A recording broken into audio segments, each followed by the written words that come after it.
Episode number 121 की starting होती है और यान चिल्लाती हुए कह रही होती है, मैं तुम जैसे बेवकूफ भाई की हकदार बिल्कुल नहीं हूँ। वो कहता है क्या कहा तुमने? फिर वो व्यक्ति चिल्लाते हुए कहता है चुप रहो, भूलो मत कि मैं कौन हूँ। फिर यान मन में कहने लगती है बेवकूफ जिंगियाओ, वो गाउसिया द्वारा सिखाया गया है और किसी भी तरह हमको सबसे पहले यहाँ से निकलना होगा। वहीं वो व्यक्ति की यान को देख लार टपकने लगती है और वो कहता है खैर ये लड़की इतनी भी बुरी नहीं है, आओ पार्टी करे। रियान कहती है हाँ बिल्कुल, मैं इतनी भी बुरी नहीं हूँ, क्या तुम मुझे चखना नहीं चाहोगे? उसकी बातें सुन वो व्यक्ति यान की गर्दन पे चाकू रखते हुए कहता है अच्छा तो तुम बहुत ही ज्यादा जंगली हो और तुम क्या मुझे उत्तेजित करना चाहती हो? और फिर यान मन में कहने लगती है ये एक अच्छा मौका है। और फिर तभी यान उस व्यक्ति के प्राइवेट पार्ट पर लात मार देती है जिससे उस व्यक्ति के अखरोटी टूट जाते हैं। फिर यान उससे कहती है मेरी लात का स्वाद तुम्हें कैसा लगा कमीने? वहीं जिंग याओ यान को ऐसा करता देख घबराते हुए मन में कहता है वो कितनी ज्यादा भयानक है। फिर यान कहती है तुम ये क्या कर रहे हो, जल्दी से चाकू उठाओ और रस्सियाँ खोलो। जिंग याओ कहता है हाँ करता हूँ। और फिर तभी वो व्यक्ति उठ जाता है और अपने हाथ में लोहे का पाइप लिए जिंग याओ की ओर आगे बढ़ते हुए कहता है तुमको जाना है ना तो जाओ, हेल में जाओ। वहीं जिंग याओ खुद को बचाते हुए मन में कहने लगता है अब तो मैं मर गया। और फिर तभी यान उस व्यक्ति को पीछे से मार देती है जिससे वो व्यक्ति नीचे गिर जाता है और यान उसे पकड़ लेती है और जिंग याओ से कहती है जाओ जल्दी से भाग जाओ। और फिर जिंग याओ हैरानी से कहता है क्यों, पर तुमने मुझे क्यों बचाया?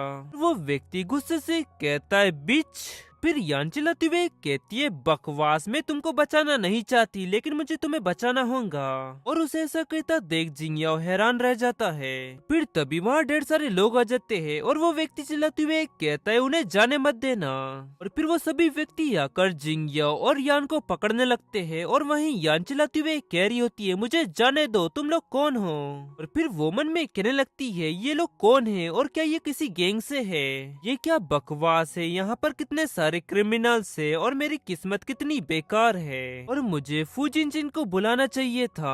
और फिर सीन शिफ्ट उत्तर में कुछ समय बाद का समय दिखाया जाता है जहाँ यान को होश आ जाता है और यान मन में कहने लगती है मेरा सिर घूम रहा है और वैसे मैं कहाँ पर हूँ? फिर एक व्यक्ति कहता है आखिरकार तुम जाग ही गई। और उसकी आवाज सुन यान उसकी ओर देख मन में कहने लगती है आखिरकार ये कौन है, क्या ये इस देश का कोई टेररिस्ट है? फिर वो व्यक्ति कहता है तुम मुझे इस तरह मत देखो, तुम्हारे भाई ने मेरे पैसे कसिनो में उड़ा दिए और इसलिए अब इसका भुगतान तुमको करना होगा। उनकी बातें सुन यान मन में कहने लगती है क्या ये कसिनो के लोग हैं, इसलिए इनसे निपटना इतना ज्यादा मुश्किल था क्योंकि ये लोग गुंडे हैं। और आखिरकार जिंग याओ इतनी बड़ी मुसीबत में कैसे फंस गया?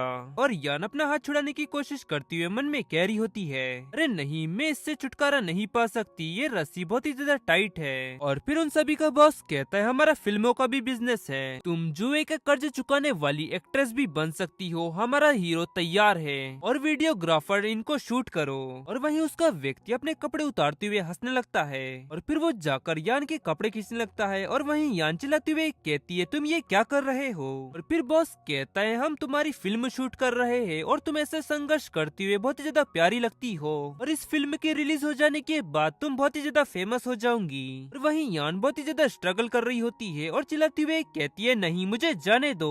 और फिर वो हैरानी से मन में कहती है क्या मूवी? फिर वो टकला कहता है क्या तुम मुझे फिर से लात मार सकती हो? और अभी तुमने मुझे चोट पहुंचाई और अब मेरा इसका बदला लेने का समय आ चुका है। और फिर वो मन में कहने लगती है सच में ये बहुत ही ज्यादा घिनौना है और फूजिनचेन के अलावा मुझे और कोई नहीं छू सकता। फिर वो पुरानी बातें याद करते हुए मन में कहने लगती है आउसिया ने भी पिछले जीवन में ऐसे ही मेरे साथ एक सेटअप किया था और मैंने सोचा था कि फूजिनचेन के साथ मेरा ये जीवन अलग होगा, लेकिन मैं अपनी नियति को नहीं टाल सकती। कुछ देर पहले मुझे फूजिनचेन का हाथ पकड़ने में बहुत ही ज्यादा शर्म आ रही थी और यहाँ तक कि मैंने उसे बिना अलविदा कहे नोट छोड़ दिया। क्या उसने मुझे गलत समझा होगा? और मैंने अभी तक उसे ये बात नहीं बताई कि मैंने ये सब जानबूझकर नहीं किया था। अब मैं फूजिनचेन से मिलना चाहती हूँ। फिर वो व्यक्ति कहता है ये आंसू वाला क्रिएचर और हमें ढेर सारा पैसा कमाना होगा, तो चलो मजे करे। वहीं यान मन में कह रही होती है फूजिनचेन चेन। और तभी हमें धमाके का साउंड आता है। वहाँ हर तरफ धुआं छा जाता है और उस गुंडे के व्यक्ति खांसते हुए कहने लगते हैं, क्या हुआ, ये धमाका कैसे हो सकता है, किसने किया है ये धमाका, ढूंढो उसे। और फिर हम फूजिन चेन को देखते हैं जहाँ उसके हाथों में गन होती है और उन सभी से कहता है उसे मुझे सौंप दो, वो मेरी है। और वहीं यान उसे वहाँ देख कांपते हुए कहती है फूजिन चेन। वहीं फूजिन चेन यान के आधे कपड़े उतरता देख बहुत ही ज्यादा गुस्सा हो जाता है और मन में कहता है यान। और वहीं यान कांपते हुए कहती है फूजिन चेन। और फिर वो मन में कहने लगती है उसकी एक ही झलक मुझे बहुत ही ज्यादा राहत देती है। और यान को इस हालत में देख फूजिन चेन बहुत ही ज्यादा गुस्सा हो जाता है और चिल्लाते हुए कहता है तुम्हारी हिम्मत कैसी हुई। फिर तभी फूजिन चेन गोलियां चलाकर उस टकले को उड़ा देता है। और बाकी लोग फूजिन चेन की तरफ आगे बढ़ते हुए कहते हैं खिरकर तुम हो कौन कमीने, और ब्लैक सन के अड्डे पर तुम्हारी परेशानी खड़ी करने की हिम्मत कैसी हुई। फिर दूसरा व्यक्ति कहता है मार डालो उसे। तभी फूजिन चेन उनके बॉस पर गन तानते हुए कहता है अगर तुम लोगों ने गोली चलाने की हिम्मत करी तो मैं इसे मार डालूंगा।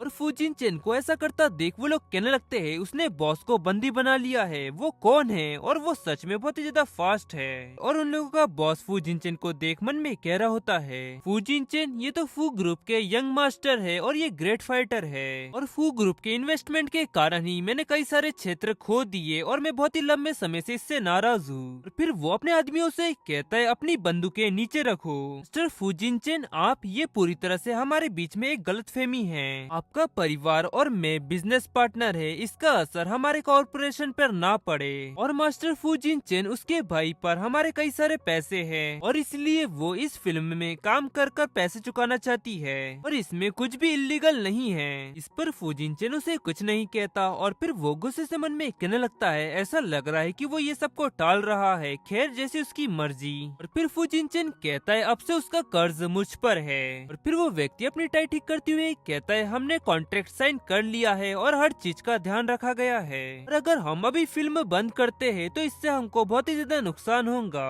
और फिर वो मन में कहने लगता है मैं तुम्हें यहाँ से सुरक्षित और स्वस्थ बाहर नहीं जाने दे सकता, भले ही मैं तुम्हें पीट ना सकूं फूजिन चेन। और फिर वो फूजिन चेन से कहता है एक बिजनेसमैन होने के कारण आपको पता होना चाहिए कि पैसा सब कुछ ठीक नहीं कर सकता, और ये बिजनेस जगत में फू ग्रुप की प्रतिष्ठा के लिए मायने रखता है। इस पर फूजिन चेन उसे कुछ जवाब नहीं देता और वहीं यान ब्लश करती हुए कहती है फूजिन चेन। और फिर फूजिन चेन अपने कपड़े उतारते हुए कहता है ठीक है मैं एक्टर बनूंगा। की बातें सुन वो सभी लोग चौंक जाते हैं। और फिर फूजिन चेन कहता है क्या हुआ, क्या मैं इसके लायक नहीं हूँ। और फिर वो व्यक्ति कहता है बेशक आप है, सभी लोग स्टैंड बाय पर रहे। और फिर वो मन में कहने लगता है oh my god master Fujin Chen सब कुछ करने के लिए तैयार है, वो भी इस लड़की के लिए। और फिर फूजिन चेन यान के ऊपर आ जाता है और ब्लैंकेट उड़ाने लगता है और वहीं यान हैरानी से कहती है रुक जाओ, क्या तुम ये सब के लिए सीरियस हो। तब फूजिन चेन धीरे से उससे कहता है चिंता मत करो, बैकअप आ रहा है और मैं बस तुम्हारी जांच करना चाहता हूँ, बस उनको कंफ्यूज करो और बैकअप के आने का इंतजार करो और मेरा साथ दो। और फिर वो यान के कान को बाइट करने लगता है और वहीं यान कांपते हुए मन में कहने लगती है लग बिल्कुल अलग, वो जिस हिस्से को छू रहा है वो बहुत ही ज्यादा गर्म लग रहा है। और फिर यान कहती है नहीं बहुत ही ज्यादा इचिंग हो रही है। और फिर वो मन में कहने लगती है मेरे खुद पे से कंट्रोल खो रहा है, मैं खुद को खोते जा रही हूँ जबकि इतने सारे लोग मुझे देख रहे हैं और मेरे साथ क्या हो रहा है ओ गॉड। और वहीं फूजिन चेन यान को इस तरह देख मन में कहने लगता है क्या वो डरी हुई है, क्या सचमुच उसे मेरे टच से अब नफरत होने लगी है। और फिर वो यान के माथे को चूमते हुए कहता है यान डटी रहो और मुझ पर भरोसा रखो। और यान हैरानी से कहती है फूजिन चेन। और फूजिन चेन यान से कह रहा होता है कल रात तुम्हें डराने के लिए मैं माफी चाहता हूँ यान, और अब तुमको मेरे स्पर्श से नफरत है ना। अब यान कहती है नहीं मुझे तुमसे नफरत नहीं है, वो क्या है ना कि मुझे अभी ये सब की आदत नहीं है। की बातें सुन फूजिन चेन ब्लश करते हुए कहता है कंट्रोल के बाहर और मैं तुम्हारे प्रति बहुत ही ज्यादा जुनूनी हूँ और ये बहुत ही ज्यादा अजीब है। देखो यान जैसे तुम मुझे छूती हो वैसे ही तुम पूरी तरह से मुझ पर कंट्रोल रखती हो। फिर यान रोती हुई कहती है मुझे बहुत ही ज्यादा शर्म आ रही है। और फिर वो मन में कहने लगती है क्योंकि ये मेरा पहला क्रश है। और फिर फूजिन चेन उसके माथे को चूमते हुए उससे कहता है स्वीट हार्ट तुम सच में बहुत ही ज्यादा प्यारी हो, और इस प्यार की वजह से मैं खुद पे से कंट्रोल खो देता हूँ, और यान मेरी वजह से तुम घबरा गई, मैं इसके लिए माफी चाहता हूँ। और फिर वो मन में कहने लगता है लेकिन ये साबित करता है कि हम एक दूसरे को महत्व देते हैं। फिर यान कहती है तुमसे बचने के लिए मैं माफी चाहती हूँ। जब वो व्यक्ति मुझे छू रहा था तो तब मैं सिर्फ तुम्हारे बारे में सोच रही थी और किसी के बारे में नहीं। फिर फूजिन चेन कहता है उसने तुम्हारे किस पार्ट को छुआ। फिर फूजिन चेन उसके हाथों को किस करते हुए कहता है क्या यहाँ पर। फिर वो किस करते हुए धीरे धीरे नीचे आने लगती है और वहीं यान मन में कहने लगती है बिल्कुल नहीं, मैं खुद को और अधिक चाहने से खुद को नहीं रोक सकती। और वहीं यान के हाथ बंधे हुए होते हैं। वहीं खड़े लोगों ने इस तरह देख ब्लश करने लगते हैं और फिर यान कहती है मास्टर फूजिन चेन प्लीज रुक जाइए। और वहीं जिंग याओ भी उन्हें इस तरह देख ब्लश करने लगता है और तभी अचानक वहाँ पर एक जोरदार ब्लास्ट होता है। इससे वो व्यक्ति चिल्लाते हुए कहता है ये क्या हो रहा है। और वहाँ पुलिस आ जाती है और कहती है हमने तुम लोगों को घेर लिया है, अपने हाथ ऊपर करो नहीं तो हमें तुम्हें गोली मारनी होगी। फिर वो व्यक्ति अपने हाथ ऊपर करते हुए मन में कहता है अरे नहीं, उसने पुलिस को बुलाया। फिर वो इंस्पेक्टर कहता है हमको आने में देर हो गई, हम उसके लिए माफी चाहते हैं मास्टर फूजिन चेन और मिस यान। फिर फूजिन चेन कहता है प्लीज तुम इस मामले को संभालो और सभी रिकॉर्डिंग और टेप्स को नष्ट कर दो ताकि मेरी वाइफ को कोई ना देख सके। वो कहता है यस सर। और फिर वो मन में कहने लगता है वो ग्रुप यहाँ का सबसे बड़ा इन्वेस्टर है, ये तो अच्छा हुआ कि हम समय पर यहाँ पहुँच गए, नहीं तो क्या होता।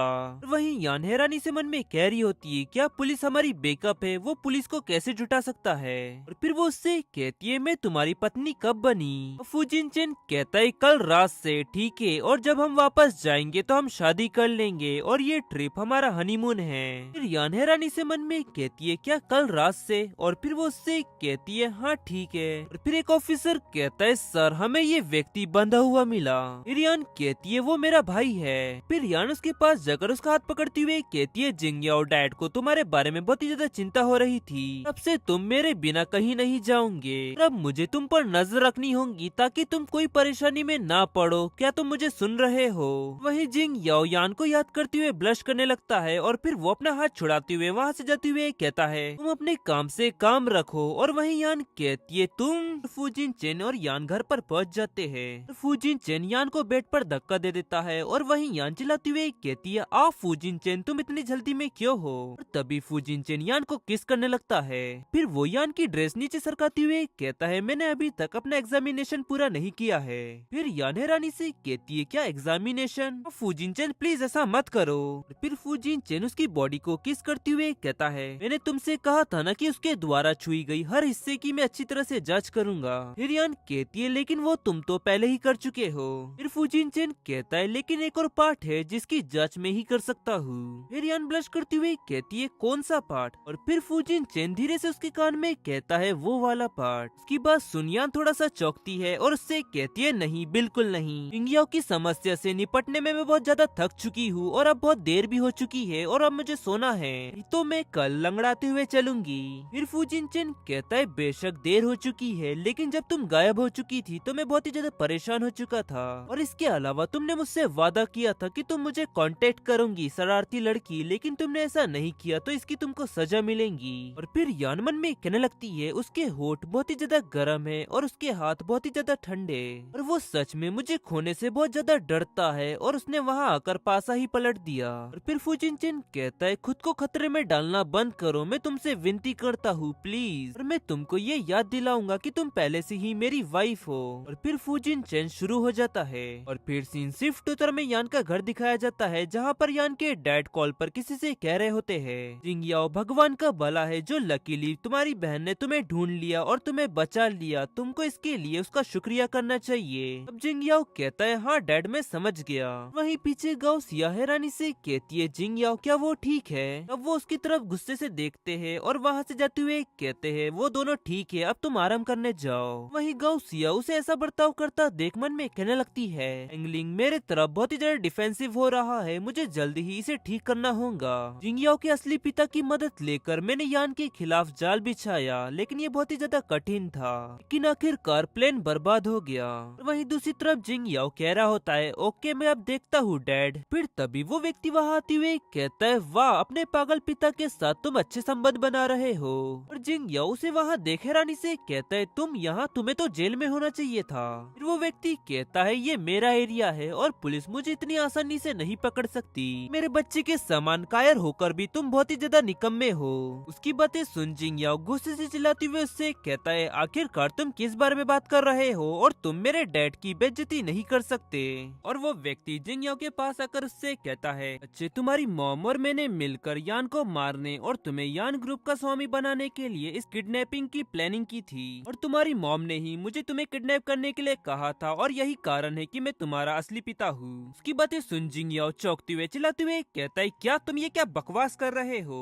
वो व्यक्ति कहता है अगर तुम्हें मेरी बातों पर भरोसा नहीं है तो जाओ और गाउसिया से पूछो, और वैसे तुमने जिस तरह यान को देखा वो सही नहीं था और ऐसा लगता है कि ये तुम्हारे लिए बहुत ही बुरी खबर है कि वो तुम्हारी सगी बहन नहीं है ना, लेकिन टेक्निकली अभी भी वो तुम्हारी बहन है और तुम्हारी इच्छा बिल्कुल मेरी तरह है। और फिर जिंग याओ तेजी से वहाँ से जाते हुए कहता है दूर हो जाओ मुझसे और जाने दो मुझे। और फिर वो मन में कहने लगता है नहीं, ये सच नहीं हो सकता और मैं उसके साथ बचपन से ही नौकरों की तरह बर्ताव करते आ रहा हूँ और मैं उससे कुछ भी काम करवा सकता हूँ और इसी के साथ मैं अपना सारा गुस्सा उस पर निकाल सकता हूँ। और फिर वो कुछ देर पहले जो यान ने उससे कहा उसे याद करने लगता है और फिर बहुत ज्यादा ब्लश करते हुए मन में कहता है ये सब उसकी ही गलती है, उसके वो शब्द और उसका वो चेहरा, अरे नहीं, वो मेरी दिल की धड़कनें बढ़ा रही है। और फिर सीन शिफ्ट होता में नेक्स्ट डे दिखाया जाता है जहाँ फूजिन चेन और यान कहीं घूमने आए हुए होते हैं और वहीं फूजिन चेन यान से कह रहा होता है ये जगह जापान में लाल पत्तों के लिए बहुत ही ज्यादा फेमस है, क्या तुम्हें ये जगह पसंद आई। तब यान कहती है हाँ ये कितना ज्यादा सुंदर है और मुझे ये जगह बहुत ही ज्यादा पसंद आई। फिर फूजिन चेन कहता है मुझे इस बात की खुशी है कि तुम्हें ये जगह पसंद आई, लेकिन वो यहाँ पर क्या कर रहा है। फिर जिंग याओ कहता है वो यान है जिसने मुझे कहा कि हर वक्त मुझे उसके साथ ही रहना होगा। फिर यान फूजिन चेन से कहती है खैर उसे और कहीं परेशानी पैदा करने से बेहतर यही होगा कि वो हमारे साथ रहे। कि ये बात सुन जिंग याओ चिल्लाती हुए उससे कहता है क्या तुम हर वक्त मेरे साथ एक बच्चे की तरह बर्ताव क्यों करती हो। अब यान कहती है क्या तुम एक बच्चे नहीं हो और तुमने हर समय मुझे बहुत ही ज्यादा मुसीबत में डाला है।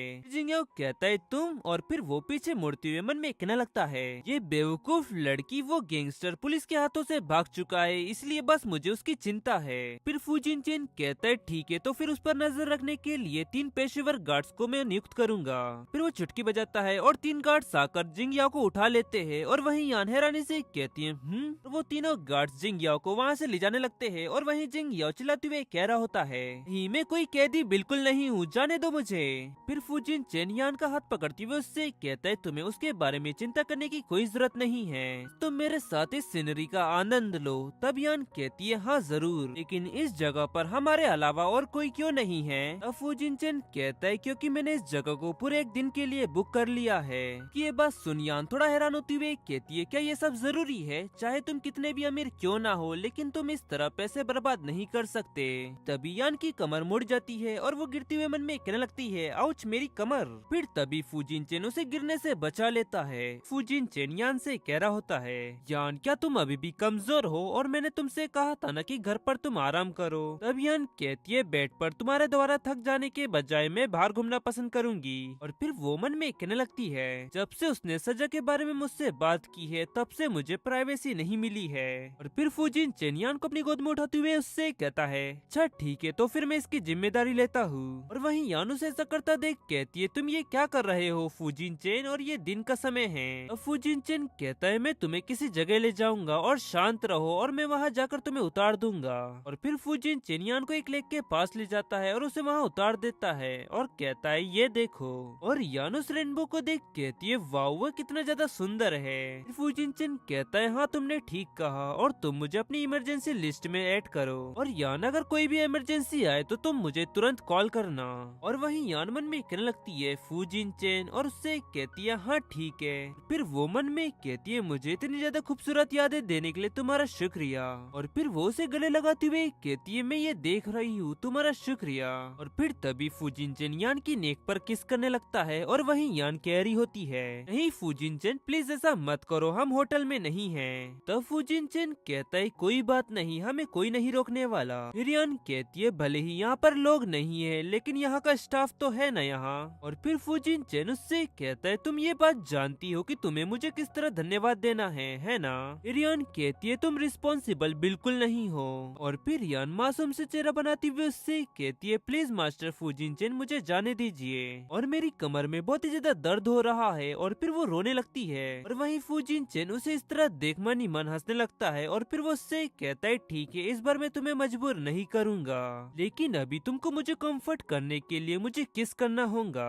और यान याद रखना, अगली बार मैं तुम्हें इतनी आसानी से नहीं जाने दूंगा और मैं इसका 2 गुना करूंगा। उसकी बातें सुन यान मन में कहने लगती है वो सच में एक लोमड़ी की तरह चालाक है। फिर वो उससे कहती है हाँ ठीक है, लेकिन सबसे पहले उठो। और फिर सीन शिफ्ट होता में कुछ समय बाद का समय दिखाया जाता है जहाँ यान फूजिन चेन से कह रही होती है फूजिन चेन मुझे नीचे उतार दो, सामने एक टेम्पल है। और तभी उनके सामने एक मॉन्क आ जाता है और उनसे कहता है आप दोनों एक दूसरे के लिए एकदम परफेक्ट मैच हो। और गॉड से अपने रोमांटिक लगाव के बारे में पूछने के लिए भविष्यवाणी निकालने के बारे में आप लोगों का क्या ख्याल है। फिर फूजिन चेन कहता है नहीं, मुझे ऐसा नहीं लगता। और तभी फूजिन चेन की नजर पीछे पड़ती है जहाँ उन लोगों को कोई देख रहा होता है और वहीं यान मन में कह रही होती है सच में ये कितना ज्यादा एम्बेरेसिंग है। फिर फूजिन चेन कहता है ये एक अच्छा विचार है यान, तुम यहाँ रुककर भविष्यवाणी निकलवाओ, मैं रेस्ट रूम से आता हूँ। तब यान कहती है हाँ ठीक है। और फूजिन चेन उस व्यक्ति के पास जाता है और उससे कहता है अच्छा तो ये तुम हो जो मेरा पीछा कर रहा है, और आखिरकार तुम्हारी हिम्मत कैसी हुई ऐसा करने की, वैसे तो तुम्हें अभी जेल में होना चाहिए था। वो व्यक्ति कहता है मुझे पकड़ना इतना आसान नहीं है। फूजिन चेन तुम्हें क्या लगता है कि वो टेपो को बर्बाद करने के बाद सब कुछ गायब हो गया है? अभी भी मेरे पास कई सारी फोटोज है, ताकि उन्होंने पूरी प्रक्रिया रिकॉर्ड तो नहीं की है, लेकिन कुछ एडिटिंग के बाद वो एक अच्छी फिल्म बन सकती है। और तुम्हें सच में उसकी परवाह है ना, तो तुम मुझे $10 बिलियन दे दो, नहीं तो मैं पूरी दुनिया में वो बांट दूंगा। फिर तभी फूजिन चेन उसकी गर्दन पर एक लात मारता है और उससे कहता है आखिरकार तुम्हारी हिम्मत कैसी हुई मुझे धमकाने की, भाड़ में जाओ। और फिर वो व्यक्ति खासते हुए कहता है जैसे ही मैं मर जाऊंगा वैसे ही मेरे आदमी उसकी कॉपीज बनाकर पूरी दुनिया में बेच देंगे। फिर वो मन में कहने लगता है बिल्कुल वो एक माफिया की तरह डराने वाला है। इसके उलट वो पूरी दुनिया के सामने एक अच्छेपन का दिखावा करता है। फिर तभी उसका फोन रिंग होने लगता है और वो फोन उठाता है और सामने से उसका व्यक्ति कहता है बॉस बहुत ही ज्यादा बुरा हुआ, पुलिस ने हमारे अड्डे को सील कर दिया है और हमारे सारे साथी पकड़े गए हैं और बची हुई वो फोटो सारी नष्ट कर दी गई है। ये सुनते ही वो व्यक्ति चौंकते हुए कहता है क्या, और तभी फूजिन चेन फिर से उसे लात मारता है। तभी वहाँ पुलिस आ जाती है और उस व्यक्ति से कहती है अपने हाथ ऊपर करो। फिर वो व्यक्ति मन में कहता है अरे नहीं अब मैं फंस गया हूँ। और फिर फूजिन चेन उसके हाथ से वो पेनड्राइव छीनते हुए कहता है मुझे इसकी बिल्कुल भी उम्मीद नहीं थी कि तुम्हारे पास प्लान बी भी होगा। मैं शेरिफ के पास जाकर तुम्हें जानबूझकर छोड़ने के लिए कहा कि मैं ये पता लगा सकूं कि तुम्हारे पास और कुछ तो नहीं है मेरे खिलाफ, लेकिन मुझे इसकी बिल्कुल भी उम्मीद नहीं थी कि तुम इतने आसानी से सामने आ जाओगे। और अगर तुमने दोबारा मेरी वाइफ की तरफ आंख उठाकर देखने की हिम्मत भी करी ना तो मैं तुम्हारी जिंदगी बर्बाद कर दूंगा। फिर वो पुलिस ऑफिसर उस व्यक्ति की हाथ में हथकड़ी बांधने लगते हैं और वहीं वो व्यक्ति मन में कह रहा होता है ये है फू ग्रुप के यंग मास्टर का असली रंग, और अगर पुलिस यहाँ पर नहीं होती ना तो मैं निश्चित रूप से मारा जाता। और फिर सीन शिफ्ट उत्तर में कुछ समय बाद का समय दिखाया जाता है जहाँ वो मॉन्क यान से कह रहा होता है हमारी जिंदगी का पहला भाग अंधेरे से भरा हुआ था, लेकिन अब वो बीत चुका है और अब से तुम्हारा जीवन रंगीन और सुंदर होगा। और अब तुम्हें अपनी पिछली जिंदगी के बारे में ज्यादा परवाह करने की जरूरत नहीं है, सब तुम आगे बढ़ती रहो। वहीं यान शांति से उनकी बातें सुन रही होती है। तभी फूजिन चेन पीछे से आकर उसे गले लगाते हुए कहता है समझ में आया यान। और यान हैरानी से कहती है फूजिन चेन तुम्हें आने में इतना समय क्यों लग गया? वो कहता है मुझे अचानक एक अर्जेंट कॉल आ गया था तो मैं उसका जवाब दे रहा था और सब कुछ अब ठीक हो चुका है। फिर यान कहती है चलो ठीक है। वो मॉन्क कहता है अगर तुम्हें दोबारा मेरी जरूरत पड़े तो तुम यहाँ पर आ सकती हो। अब यान कहती है हाँ जरूर और आपका शुक्रिया, मिलते हैं फिर फूजिन चेन उसे बड़ी प्यार भरी नजरों से देखने लगता है। यान कहती है क्या हुआ फूजिन चेन? और फूजिन चेन यान से कह रहा होता है यान मैं किसी को भी तुम्हें चोट नहीं पहुँचाने दूंगा। और फिर वो मन में कहता है और मैं हमेशा तुम्हारे साथ वहाँ पर मौजूद रहूंगा और मैं जीवन भर तुम्हारी रक्षा करूंगा। और फिर सीन शिफ्ट होकर वो वापस आ जाते हैं जहाँ पर यान बात लेकर बाहर आती है और फूजिन चेन से कहती है वो लाल पत्तों का जंगल बहुत ही ज्यादा बड़ा था और मैं पूरे जंगल का दौरा कर बहुत ज्यादा थक चुकी हूँ, इसलिए अब मैं जल्दी सोने जा रही हूँ। और फिर वो फूजिन चेन को देख हैरानी से कहती है वो क्या देख रहा है? और फिर वो टीवी को देखती है जहाँ पर फूजिन चेन और उसकी वीडियोस चल रही होती है। और ये देख यान बहुत ही ज्यादा ब्लश करती हुए मन में करने लगती है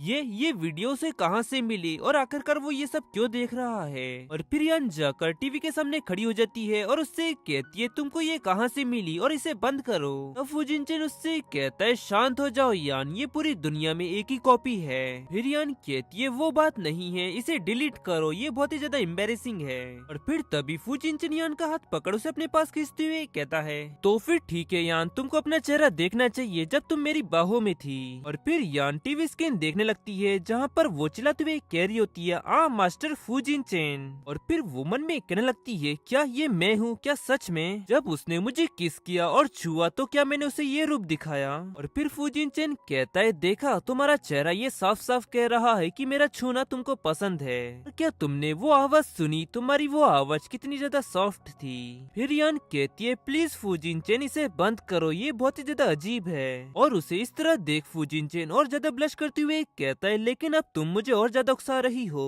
फिर वो उसे धक्का देकर किस करने लगता है और वहीं यान कह रही होती है तुम ये क्या कर रहे हो, प्लीज ऐसा मत करो। फू जिनचन कल रात की वजह से मैं बहुत ज्यादा थक चुकी हूँ। और फिर फू जिनचन कहता है पिछली बार मैंने तुम्हें छोड़ दिया था लेकिन तुमने इसे पूरा करने का मुझसे वादा किया था।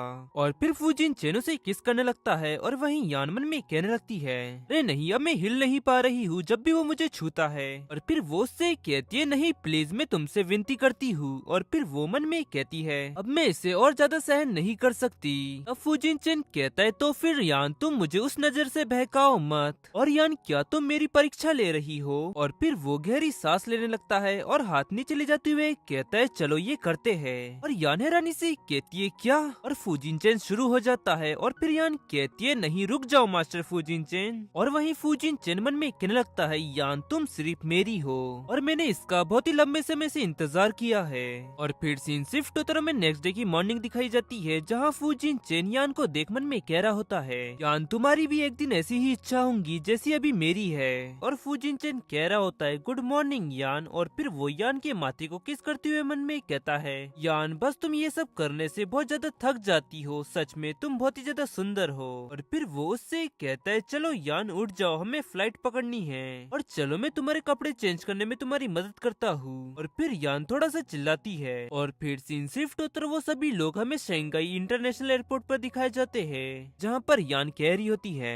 आखिरकार हम वापस आ ही गए और यहाँ पर कितनी ज्यादा गर्मी है। और वहीं पीछे जिंगियो चिल्लाते हुए कहता है अब हम वापस आ गए हैं तो मुझे जाने दो।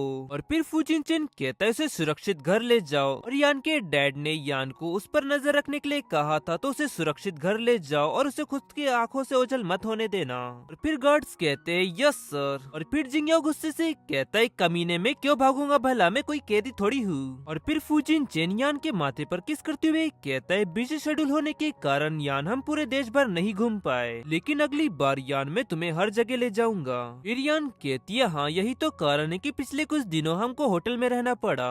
और फिर फू जिनचन यान के कानों को बाइट करते हुए कहता है क्या तुम ये बात जानती हो कि तुम कितनी ज्यादा यमी हो और वो सब मेरे लिए काफी नहीं है। और यान में हमारी शादी की तैयारी कर रहा हूँ, तुम प्लीज मुझसे शादी कर लो। तब यान कहती है लेकिन मेरे डैड की अभी तबीयत खराब है और मुझे उनकी चिंता है। और फिर तभी फू जिनचन का फोन रिंग होने लगता है और फिर वो फोन उठाता है और कहता है हेलो मिंग जियाओ, मैं बस आपको ही कॉल करने वाला था। और फिर वो मन में कहने लगता है शैतान का नाम लिया और शैतान हाजिर। फिर वो उससे कहता है हाँ ठीक है तो फिर हम वहाँ पहुँचते हैं। और फिर वो यान से कहता है यान मिंग जियाओ वापस आ चुका है और उसने तुम्हारे डैड को मिंग जियाओ के हॉस्पिटल में किसी को ले जाने के लिए कहा है तो चलो वहाँ चलते हैं। तब यान कहती है हाँ ठीक है। और फिर वो मन में कहने लगती है अब मेरे डैड ठीक हो जाएंगे। और फिर सीन शिफ्ट होकर वो लोग हॉस्पिटल पहुँच जाते हैं जहाँ यान एंटर होते हुए कहती है डैड। और वहीं डैड यान को वहाँ देख उससे कहते हैं यान तुम यहाँ। और यान देखो डॉक्टर शेन कितने बढ़िया डॉक्टर है, उन्होंने इतने कम समय में मेरा इलाज कर दिया है। और फिर शेन यान से कहता है मिस यान आपसे मिलकर अच्छा लगा और मेरा नाम शेन मिंगजियाओ है। अगर आपके डैड का इलाज मेरे हॉस्पिटल में हुआ तो आधे साल के अंदर ही पूरी तरह से ठीक हो जाएंगे।